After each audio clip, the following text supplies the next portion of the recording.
오늘은 9월 10일 로마서 4장 9절부터 17절입니다. 오늘 본문의 내용을 중심으로 말씀드리자면 핵심 부분은 그거예요. 아브라함 이야기를 통해서 믿음을 바울이 얘기하기 시작하는데요. 이 말은 무슨 말이냐면 아브라함은 할례를 받은 사람이잖아요. 그러니까 이스라엘 사람들이 아브라함을 통하여 구원은 할례 받은 사람에게만 국한된 것이다 이렇게 얘기를 한단 말이에요. 그런데 바울은 그렇게 말하고 있어요. 아브라함이 할례 받기 이전에 이미 믿음으로 구원받은 것이다. 즉 율법으로 구원받는 것이 아니라 할례로 구원받는 것이 아니라 오직 구원은 믿음으로 받는 것이다 라는 내용이 오늘 본문의 핵심 내용이고요. 9절 보게 되면 9절부터 10절까지를 보게 되면 아브라함이 구원을 얻은 것은 할례 이전 무할례 시절 때 이미 구원을 받은 것이다 라는 얘기가 나와요. 그리고 11절과 12절을 보게 되면 할례는 구원의 표식이 아니라 이미 구원을 받았다라고 하는 의의 표식에 불과한 것이다라고 말하고 있어요.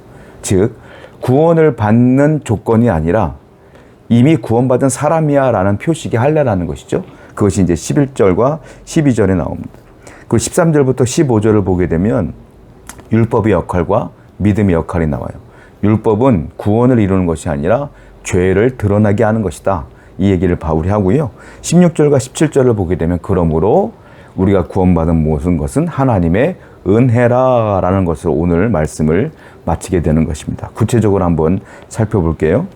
9절입니다. 그런즉 이 복이 할례자에게냐 혹은 무할례자에게도냐 무릇 우리가 말하기를 아브라함에게는 그 믿음이 의로 여겨졌다 하노라. 여기서 그런즉 이 복이란 말이 나오잖아요. 이건 7절 말씀이에요. 어제 본 말씀이죠. 7절 말씀 보게 되면 죄가 덮어진 사건, 다윗이 고백했던 것처럼 아브라함이 고백했던 것처럼 죄를 하나님이 가려줬단 말이에요. 그 가려지는 복, 이 복이 할례자에게냐 혹은 무할례자에게도냐, 즉 유대인에게냐 아니면 이방인들에게도 똑같이 적용되는 것이냐라고 물어보죠. 그런데 바울은 뭐라고 말해요? 아브라함에게는 그 믿음이 의로 여겨진 것이다. 할례 때문이 아니라 그 믿음으로 죄가 가려진 것뿐이다. 그러면 할례를 받지 못한 이방인들도 역시 죄가 가려지는 복이 있는 것이다 라는 것이죠. 자, 그리고 중요한 질문을 바울이 합니다. 10절이에요. 그런즉 그것이 어떻게 여겨졌느냐? 할례시냐 무할례시냐? 할례시가 아니요 무할례시니라. 이게 무슨 말이냐면 그러면 아브라함이 구원받았는데 분명히 우린 믿는데 아브라함이 구원받은 것이 아브라함이 할례를 받아서냐?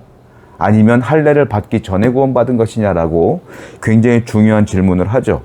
그런데 여기에 대한 답은 창세기 나와요. 창세기 15장 6절을 보게 되면 아브라함이 여호와를 믿으니 여호와께서 이를 그의 의로 여기시고 라는 말씀이 있어요. 아브라함이 여호와를 믿었고 그 믿음을 의로 여기셨다라고 하나님은 말씀하시고요. 그리고 아브라함을 구원하셨다는 얘기가 창세기에 나온단 말이에요. 그리고 아브라함이 언제 할례를 받냐면 99세 전에, 그러니까 아브라함이 99세 그 전에 할례 받기 전에 이미 이 사건이 벌어진 거예요. 믿음으로 의를 얻게 된 것이. 그러니까 아브라함이 언제 구원받았어요? 할례 받기 전에 구원받은 것이다 이 말이에요. 무할례 때 구원받은 것이다. 그러면 구원이 유대인에게만 있다고 말하는 것은 잘못된 것이다. 구원은 온 세계, 온 이방인들에게도 열려 있는 것이다. 복음의 확장성을 바울은 얘기하고 있어요. 그래서 저와 여러분도 구원받은 거예요. 우리 유대인이 아니에요. 유대인의 전통에 따라 할례 받은 자가 아니에요. 그런데도 불구하고 구원받는 것은 뭐예요?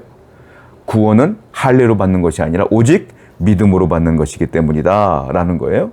그리고 11절을 보게 되면 바울은 이 할례가 무엇이냐에 대한 얘기를 또 합니다. 그가 할례의 표를 받은 것은 무할례시의 믿음으로 된 의를 인친 것이니 이는 무할례자로서 믿는 모든 자의 조상이 되어 그들도 의로 여기심을 얻게 하려 하심이라. 할례는 그럼 무엇이냐? 할례는 유대인들이 구원받았다고 하는 표로 할례를 행하는 것뿐이다 라는 거예요. 의의 표.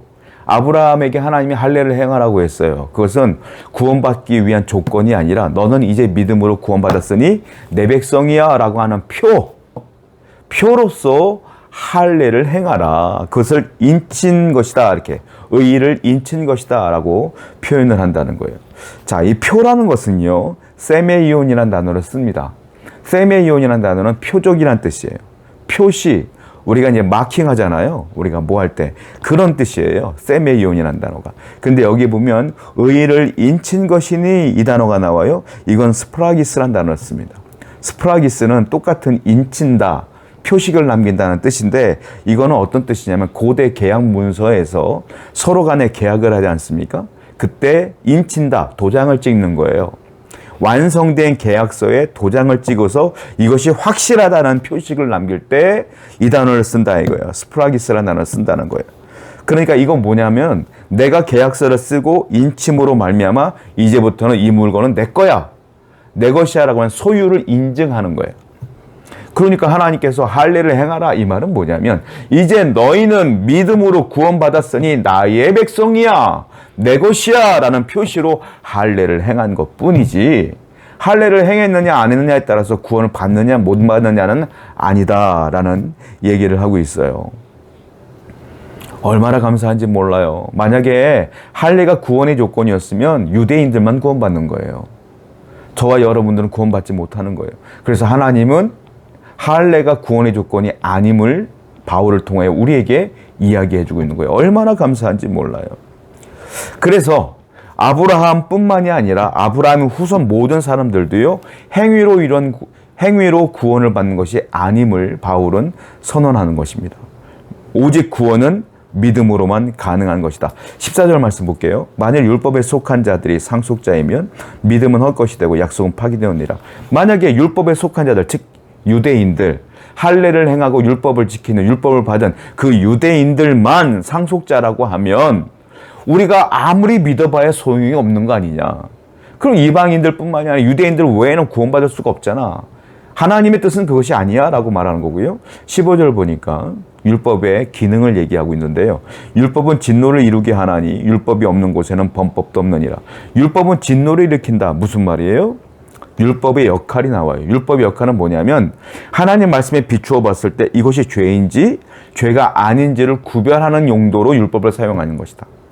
그리고 율법은 뭐냐면 이거 죄구나 라고 하면 하나님의 진노가 드러날 수밖에 없다. 죄를 지었으니까요.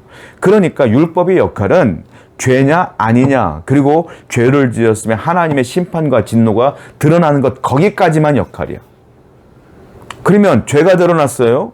하나님의 진노가 드러났어요. 어떻게 구원을 받아요? 어떻게 용서를 받아요? 그것은 믿음의 영역이라는 거예요.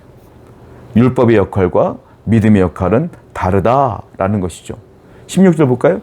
그러므로 상속자가 되는 그것이 은혜에 속하기 위하여 믿음으로 되나니 이는 그 약속을 그 모든 후손에게 굳게 하려 하심이라. 율법에 속한 자에게 뿐만 아니라 아브라함의 믿음에 속한 자에게도 그러하니 아브라함은 우리 모든 사람의 조상이라.